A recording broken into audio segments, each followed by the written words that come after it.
Jonah chapter 1. Now Yahweh's word came to Jonah the son of Amittai, saying, Arise, go to Nineveh, that great city, and preach against it, for their wickedness has come up before me. But Jonah rose up to flee to Tarshish from the presence of Yahweh. He went down to Joppa and found a ship going to Tarshish. So he paid its fare and went down into it to go with them to Tarshish from the presence of Yahweh. But Yahweh sent out a great wind on the sea, and there was a mighty storm on the sea, so that the ship was likely to break up. Then the mariners were afraid, and every man cried to his God. They threw the cargo that was in the ship into the sea to lighten the ship. But Jonah had gone down into the innermost parts of the ship, and he was laying down and was fast asleep. So the shipmaster came to him and said to him, What do you mean, sleeper? Arise, call on your God.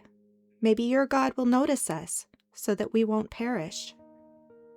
They all said to each other, Come, let's cast lots, that we may know who is responsible for this evil that is on us. So they cast lots, and the lot fell on Jonah.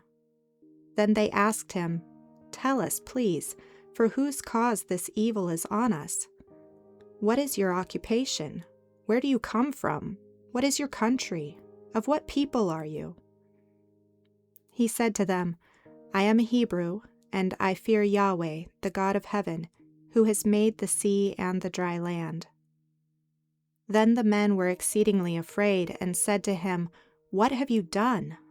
For the men knew that he was fleeing from the presence of Yahweh, because he had told them.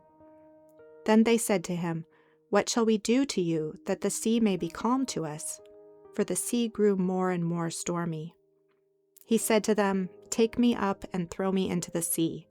Then the sea will be calm for you, for I know that because of me this great storm is on you. Nevertheless, the men rowed hard to get them back to the land, but they could not, for the sea grew more and more stormy against them. Therefore they cried to Yahweh and said, We beg you, Yahweh, we beg you, don't let us die for this man's life, and don't lay on us innocent blood, for you, Yahweh, have done as it pleased you.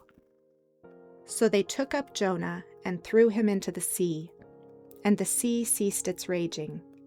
Then the men feared Yahweh exceedingly, and they offered a sacrifice to Yahweh and made vows.